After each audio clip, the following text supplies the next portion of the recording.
Okay, so as most of you know, my name is Bietz. I'm a senior at Scotland High School, and one of the requirements to graduate is to complete a senior project. So my senior project was shadowing multiple women in a male-dominated occupation, and as an extension project to my shadowing, I painted a mural within our school, which I'm sure most of you have seen, and this is kind of like an extra project kind of for me, and it's doing a presentation to the girls of our middle school.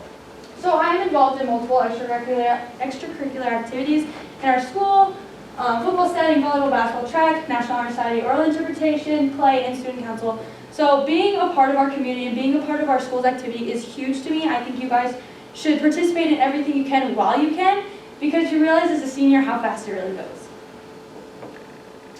Okay, so the basis of my entire senior project is called the butterfly effect. It was based off of actually a scientific theory, eventually, called the chaos theory.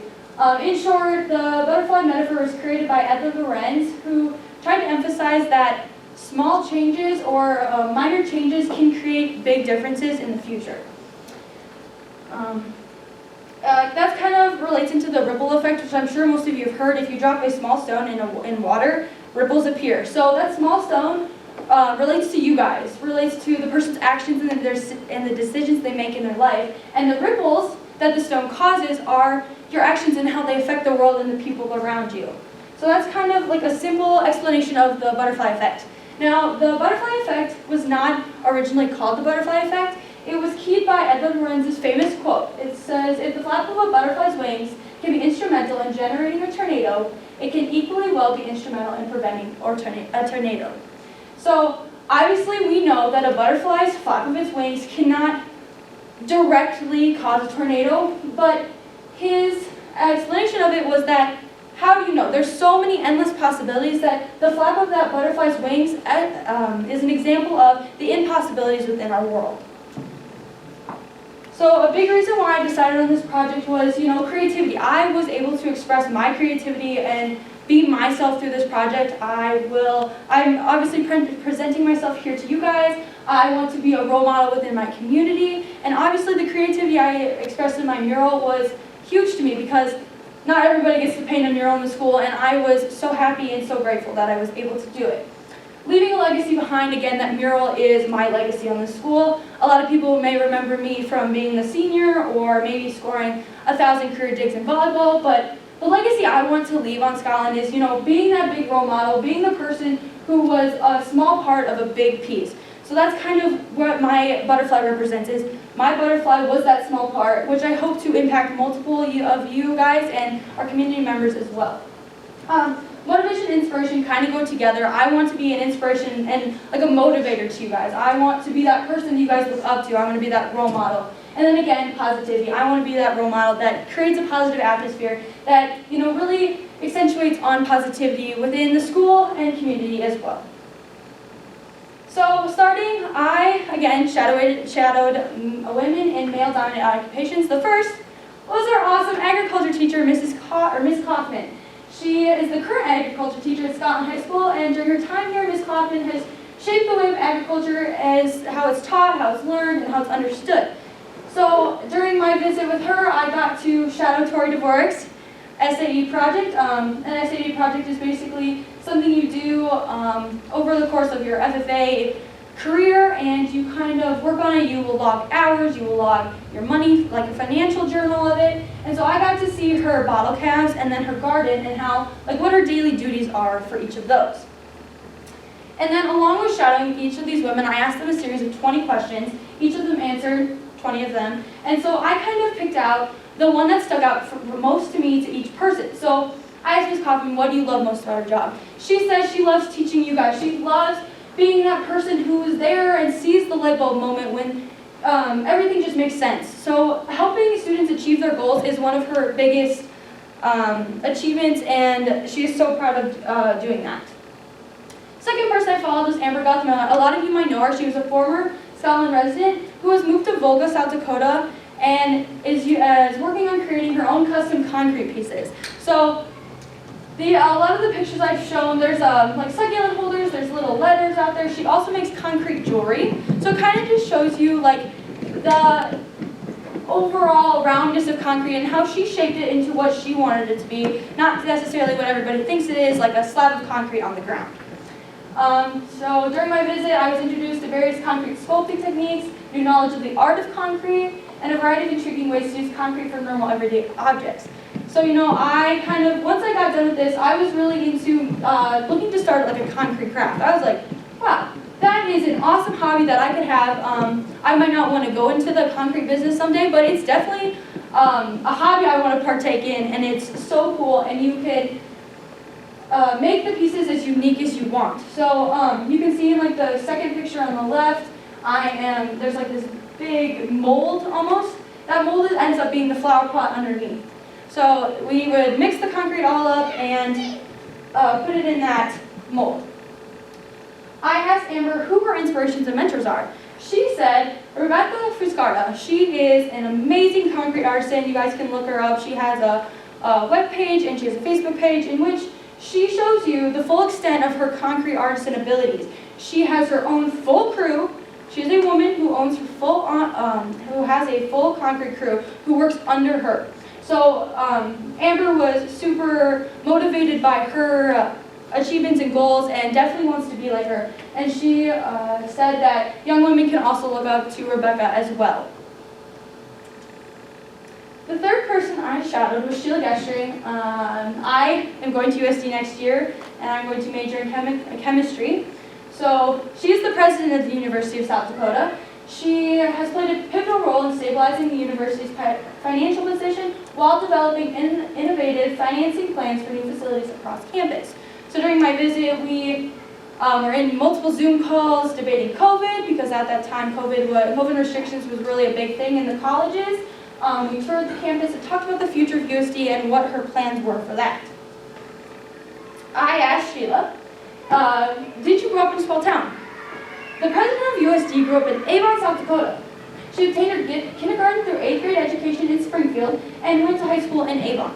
So that just kind of tells you how small of a world we live in and how dedicated and motivated people can rise to the top very, very quickly. Karina Wagner is the Parkson Chief of Police. She is an amazing role model within her community, very kind, very caring, very motivated, and always able to offer encouragement and support to the younger members of her community. So while I was there, I got to ride in a police car.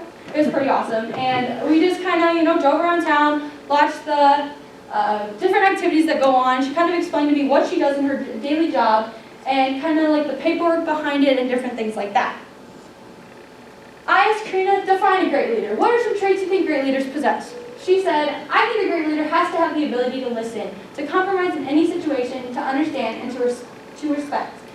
Her main thing was that she would be willing to do anything for her coworkers, her workers underneath her, that they would do for her. Being a leader is about being at the same level and knowing that you are at the same level of your workers, but being able to lead them and point them in the right direction.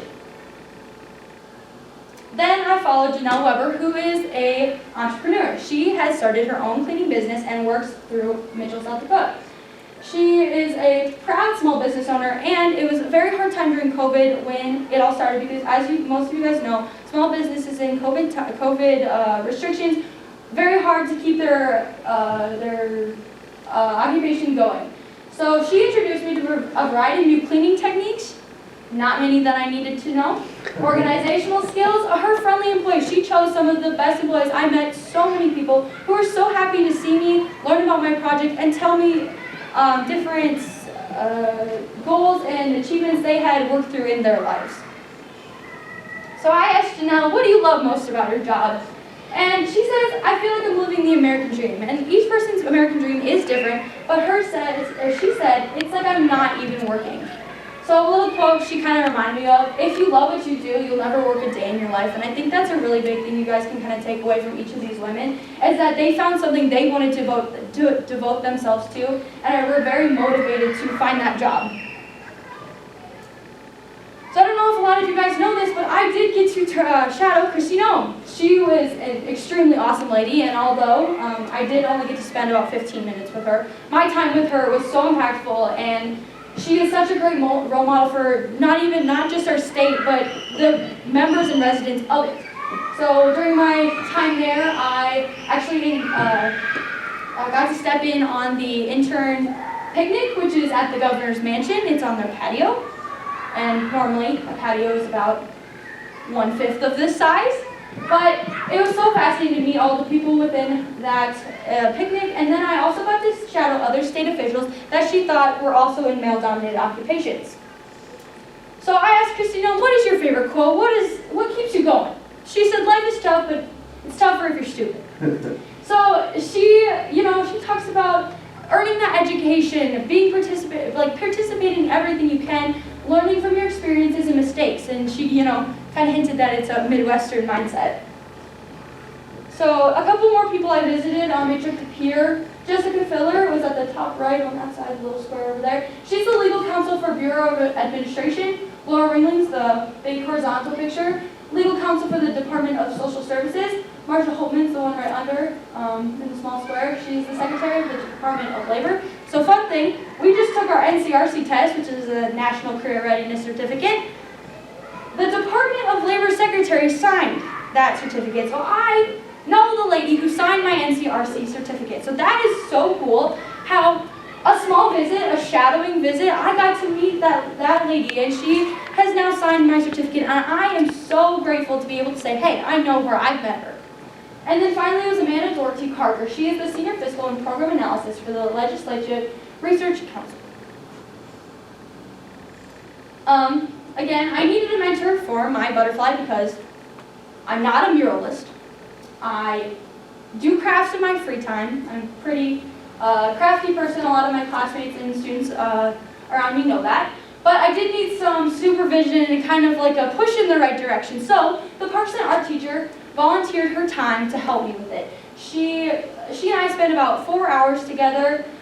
In total, I spent about 9 hours just touching up details, signing my signature, which is in the right-hand corner up there, and putting a protective coating over top of it. Next, I shout out Sam Weber, who is an administrative non-commissioned officer. She has been deployed, but now she works more of an office job and kind of does the paperwork for her battalion. During my visit, I was introduced to many military slang terms, which I had no idea. I know very little about the military. But I also got to see and look in, and then ride in. We rode in the horizontal picture, I rode in that vehicle, so I got to be equipped with various military-grade vehicles and the long lines of paperwork behind every functioning battalion. So that's kind of what Sam's job does as a admin NCO. She takes care of that paperwork, makes sure everybody's got their paperwork in, volunteers people for awards and honors, pretty much makes them for promotions and such. So I asked Sam, what tools and strategies do you use to maintain productivity? She said lists. Lists, and lots of lists. Not only does this keep you organized, but it also helps maintain efficiency in the workplace. She made the comment, my desk is constantly covered in sticky notes. Everyone teases me for my messiness, but I'm always organized and on top of things. I think that is another big thing, especially during COVID. I used so many sticky notes during my time in COVID when I was in school and trying to keep track of all the homework I had to do. So just being able to maintain your productivity and efficiency in the workplace. Finally, I shout out Sarah Kerr, who's a dermatologist, and she was a Scotland School graduate. So I think that is super cool that we have a Scotland School graduate who moved on to become a well-rounded and well-known dermatologist in her field. She identifies specific skin conditions and helps to educate her patients on what it means for their health. Overall, I had an intriguing and interesting time with Dr. Kerr. As you can tell, I did not get as many pictures with Dr. Kerr because it's privacy matters in the hospital. It's not really polite to bring your phone in, taking pictures in a person's appointment. She was so gracious, and her patients were so gracious to let me step in on some of those appointments. So that was super cool to see, and it was definitely a learning experience because I now am looking into dermatology as a form of what I want to do after my medical school. So shadowing is definitely a good part of learning what you want to do. So I asked Sarah Kerr, how do you handle disappointments in your career? She said one of the best. She said, I simply learn from them. You learn from your mistakes. You make a mistake, and she asked herself, how could I have done better? How could I have handled this situation differently? Make mistakes, learn from them, move on. So So I found a common theme within the women I shadowed, and that was that they each have someone who inspires them. As I said, I asked those 20 questions to about each person, and each of them had someone different who inspired them. These impactful women had been in the same situation you are today. They're looking up to somebody, they're looking up to their role model, and they're trying to figure out who they want to be and why they want to do that. They looked up to numerous people and found positivity, motivation, and inspiration, and that's what I'm looking to be, and that's why I shadowed many of these women, because they're my role models, and I have found so many new role models through this shadowing experience. So again, I asked Karina Wagner, what makes a great leader? You know, again, great leaders are people in which others have confidence and respect. They have clear goals, but are very open to alternate perspectives. They care about the people who work with them, but are capable of making hard decisions when necessary. And Karina definitely hit the nail on that one. Do what your workers would do for you. It's kind of like the golden rule. So a little bit of encouragement for the day. When you focus on the good gets better. So I'm gonna ask you guys a couple of questions. You guys don't have to answer, but I would like you guys to answer. Good. You don't have to go into detail. But do you guys have any career goals? Do you want to do anything when you get older? I know I was talking in personal finance the other day, and Miss Fuchs asked Turner Nicholson. She goes, "Well, what did you want to be when you grew up?" And he goes, "Well, you know, as a little kid, everyone wants to be a fireman, right? Everyone wants to be a fireman. They are the people who protect other people, they save other people, and they are the good of the community, you know?" So he had that career goal as a kid. Obviously it has changed, but I feel like everyone has a small career goal that they want to achieve. So mine is, I want to go into the medical field. I want to be a doctor. I want to be somebody who helps people recover, grow, and become like a whole different person in the process. So, does anybody have any career goals they would like to share? Nobody's going to make fun of me. Nobody's going to laugh, I promise. I've been talking up here for a while. I'm tired. Jordan, do you have a career goal? Yeah, I want to go into like veterinary. Veterinary, yeah. Awesome. So, from her experience on the farm, she has fallen in love with the big animals and definitely wants to become a vet. Dental. Why do you want to go to dental? Whoa. I love it. That's awesome. I love my dentist. You know, she has TVs in the office, so like while they're cleaning my teeth, I need to watch that. So I suggest that. Why do you want to go into dental? Help people have a good smile, right? I like my teeth, so I want them nice and white. Anybody else? Doctor. Doctor, why? Just want to help people. It's kind of about caring for people, spreading that kindness around, positivity, right?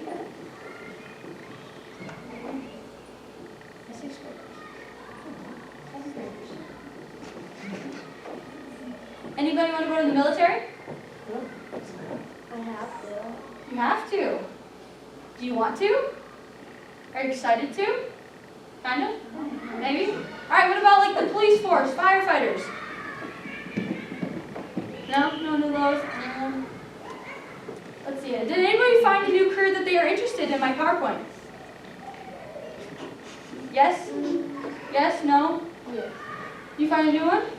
I don't know. You don't know? Alright, okay. So does anyone have someone who inspires them?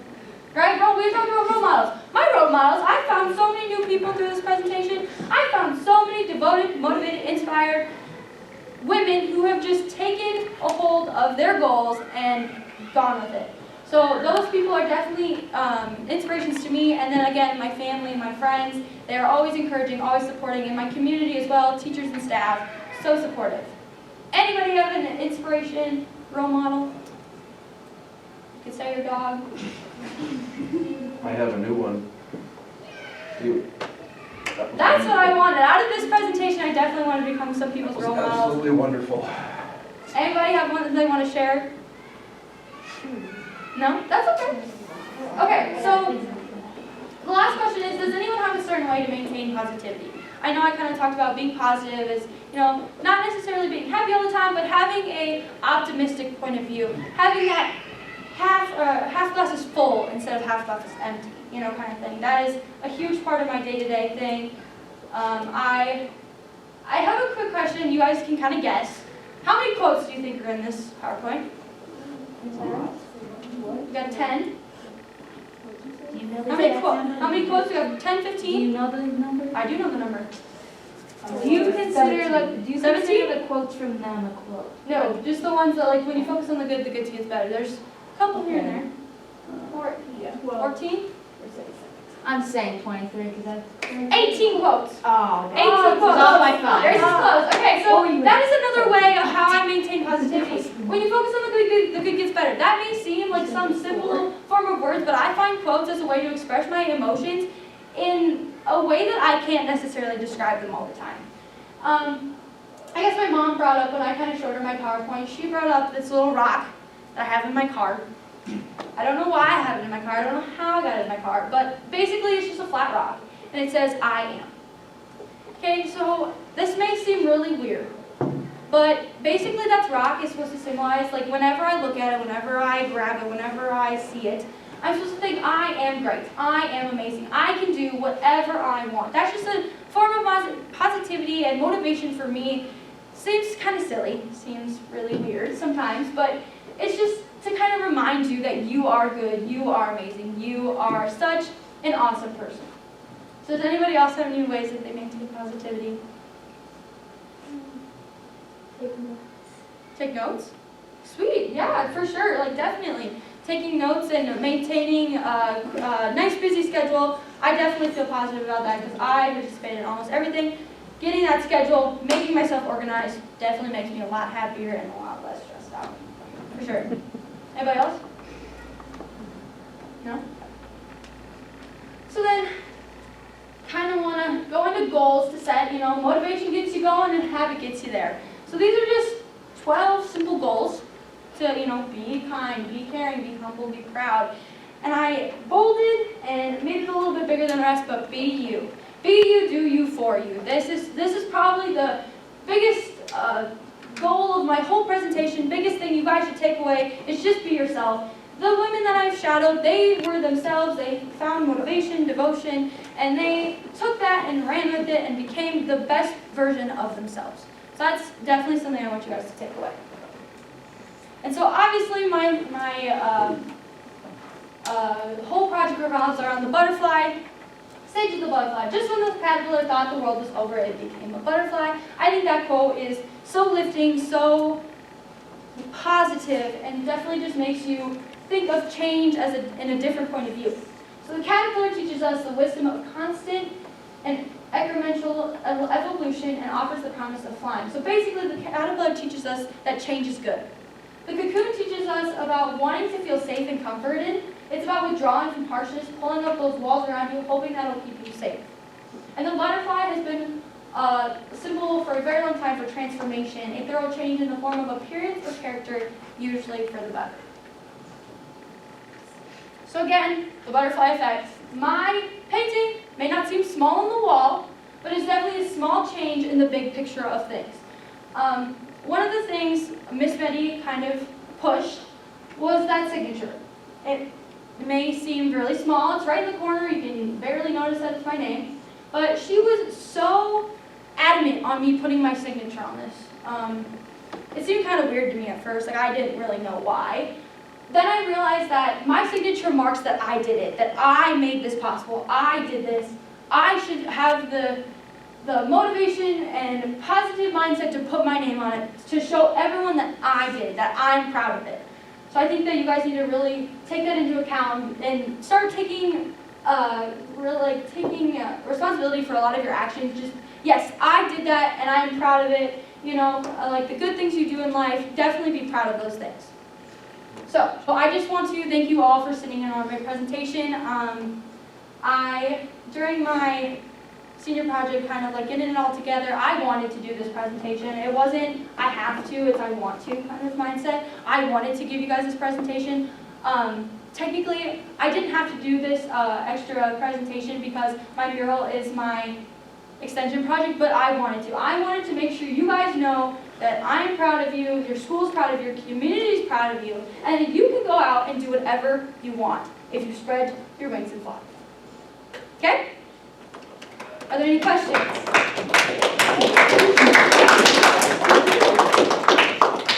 No questions? It's okay to ask questions. If you have a question about any of the women I shadowed, or maybe some quotes that I like, different things like that. Questions? It's okay to ask questions. You don't need to be rude about it. I asked you guys questions. It's only fair to ask me questions. Who was your favorite lady that you Like shadows? You know, I have a lot of favorites, but I think definitely the one that I learned the most from was Sarah Kerr. She kind of, you know, it was more like the field of it. Like I wanted to go in the medical field, so I wanted to follow someone in the medical field. So having her graciously take me in to follow her was definitely an awesome opportunity, and so I definitely thank her for that, because now I know that I want to go into dermatology. I want that as one of my career options, you know. I learned a lot from that. Not saying that I didn't like shadowing any of the other women, I just learned a lot from that experience, and it was an awesome time. That was an awesome question, by the way. How long in total did it take you to make this? I've actually made 2 slideshows. My mom looked at the one and said, you know, it might be a little too scientific and a little too complicated, so I had to make another one. So around 3 hours to make both of them. Just to put them all together, get their information, get the pictures. Yeah, when you dedicate yourself to something, you kind of really just go at it, and it's I don't regret a single bit of it, honestly. That 3 hours, do not regret it, because I got to sit here with you guys and explain it all. How many hours total did you shadow? I think it was 36 hours. So about a day with each woman, ranging from 2 hours to 8 hours, I believe. I think my longest time was when I was in Pier. I got there at 10 in the morning and stayed till 4-ish, around there. So that was super big. So I left at like 7 in the morning. Did you have a lot of notes? What? Did you have a lot of notes? I do have a lot of notes, yeah. I have a ton of notes. I have all my answers to all my questions in my binder here. So if you guys are curious about anybody's answers to questions, I have everybody's answers. If you want to know some of Christy Noam's answers, if you're interested in something like that. Just some of the things that people gave to me or I got through my experiences. I got quite a few little business cards to contact any of the women because they were so gracious and so kind. So let me follow them, and they are more than willing to help me in any other way possible. Janelle gave me this little COVID cleaner almost. It's like a little mister thing, so if we need to hit her up about COVID cleaning, I got a card. Miss Meddy kind of gave me these cool little plasticky looking butterfly things. We ended up projecting the board with like a projector, or the mural with a projector like that. But we did, I don't know if you guys were ever taught with one of them, there's a light pointing down and it reflects out. You put the paper on top of it and it kind of like reflects it out onto the wall. Yeah, you guys have those too? Sweet. So she brought a couple different ones of those. I have those. I have my itinerary when I went to Pier. It was a laid out schedule from when I got there to when I left. So that was really cool. And then Janelle also gave me a cup. This cute little Weber cleaning cup. And then while I was at the Artisan in Volga, I got this adorable little succulent holder. It's made out of concrete. That's a good question. I have yet to get an actual succulent. You know, that's real, not fake. So, any other questions? Which quote inspired you? I personally liked that butterfly quote. When the caterpillar thought the world was over, it turned into a butterfly. I think that represents my presentation the most. I think that we can all kind of take away from that quote and definitely learn from it, be the best version of you that you can be. And even though change doesn't always look good, it may turn out to be the best thing you've ever done. So. Question. Yes. Was it awkward at some moments? No, not at all. They were so willing to show me their jobs. They were so willing, more than willing, to offer up information about their jobs. They explained every aspect of me. I know Dr. Kerr let me sit in on she took out a skin cancer cell. Okay, so I got to see that, you know. Christy Noam, I got to talk to her. I got a picture with her. I got to meet her. It was so awesome. They were more than willing to tell me what they do. I followed so many women that don't usually get shadowed. You don't really think about it, but does the USC president usually get shadowed? Not very often. So she was more than willing to take me out on the USD campus, show me where they're going to put the Olympic-sized pool, and she explained every aspect of it to me. It was so awesome. I am so thankful for how open they were about everything. And no, it was not awkward at all. Plus, I'm a very talkative person. I can, talk for an hour or so about anything, basically. So it was awesome. How big was the man? It was really big. It was really big. There's a section for like the public, and there is a section that like is the private governor's part. So that kind of just explains to you how big it is. What I thought was really cool in there was there's a piano from I